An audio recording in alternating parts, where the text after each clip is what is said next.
What is up everyone, my name's Al from GamesRib, and today, if you hadn't already guessed, we are taking a look at a Resident Evil Beats game. That's right, Beats of Rage, Crisis Evil 3. So let's take a look at Crisis Evil 3 for the SEGA Dreamcast. This is it, Crisis Evil 1 and 2 for the SEGA Dreamcast. That's right, this Beats of Rage sort of mash-up mix of Resident Evil 1 and 2 done in the Beats of Rage engine. Yeah, it's here, and we're taking a look at it. Quite obviously not endorsed by, Capcom, because let's face it, would they really want a game looking like this coming out under their name? Well, actually, yeah, probably. I mean, the only thing this game is really missing right now is the fact there's no Resident Evil when you start the game, which is quite damn annoying. But hey, here we go, beggars can't be choosers. So yeah, obviously you get the choice of Rebecca and obviously Chris Redfield straight away. And is this any good, you're asking already?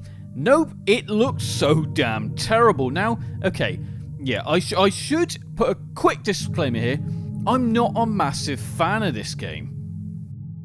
So the game opens up with a bit of dialogue to kind of just give you a bit of a useless story, really. I mean, we've crashed, we've turned up in Raccoon City, and yeah, it's all guns from here. Yeah, that's right. Rebecca's two weapons are a grenade launcher, or bazooka I should say, and a pistol. There's actually no punching, really, from Rebecca at all, apart from when you jump.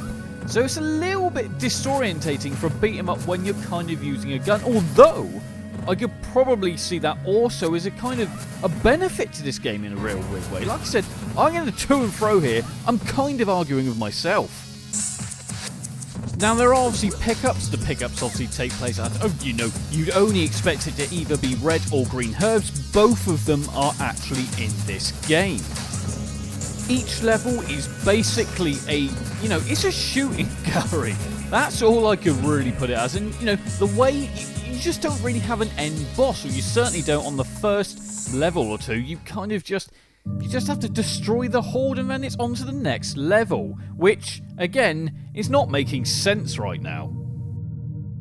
The only shining point from level 2 is the fact that there's now lickers, although it now means there's just even more and more monsters. I mean, like I said, this game's complex. This is not an easy game, and I feel like they made this game just a little bit too damn hard, to the point where you can barely even hit the target. As soon as you get caught by them, good luck, because you're gonna die. They drain your health as quick as anything. I'm bitching and moaning about this game, saying, how bad it really is. I gotta give it its due. This game, or this collection right here, 1 and 2, is pretty damn old now. So, in the grand scheme of things with Beats of Rage games, this is actually okay for the time period. I mean, it does what it says on the tin. It's a Crisis Evil if you're in Japan, or a Resident Evil game for the rest of the world. It's a beat-em-up game with the Resident Evil characters.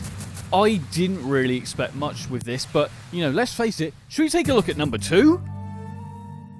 And here we are, Crisis Evil 2 for the SEGA Dreamcast, the Beats of Rage game. So is this actually much better? Shall we take a look? Although obviously you do play Leon Kennedy or Claire Redfield here, so, is it good?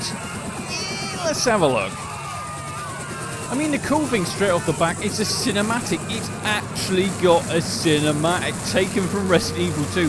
I mean, yeah, that's cool. I think it's cool anyway. And the fact that the cinematic then leads into actual gameplay, who could say that's a bad thing?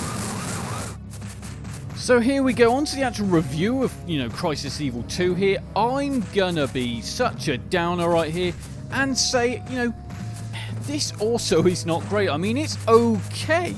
It looks better. It actually sounds a little better. It's actually quite, it's a little bit quicker. So, actually, I'm U-turning again. It is actually quite good. It's actually a little bit more playable than the first one. It's certainly a lot more prettier in the fact that the colours and just everything, it just seems to give off a better vibe than the first one. The first one just looks rushed. And then when you look at this one, it actually seems like it's had a bit more thought. But, that obviously comes with experience when making these games. I think, like I said, I've been a bit negative with this one. It's kind of like I appreciate it definitely for what it is, and in fact, you know, Crisis Evil 3 is even out now, which obviously I will be checking out on the channel as soon as I get a copy. But yeah, I mean, this is a real fan service, and I think, you know, for that reason alone, it is worth playing if you're a Resident Evil fan. If you're not a Resident Evil fan, I'd stay as far away as possible from this one because it just won't appeal to you. If you're a Streets of Rage fan, you're not going to like this. You can even, in fact, tell right now, this clearly is taken from Final Fight. You know, obviously, I shouldn't be judging here because, you know, all of these Beats of Rage games are literally a hodgepodge of other beating up games or even just other general IPs morphed into a fighter, and you know, I don't have a real issue with that. So I say, if you can, go out and try this. Anyway, I've been Al from Games Rip, and thanks for watching. You can now support the channel on patreon.com/GamesRip, as well as remember to like, comment and subscribe.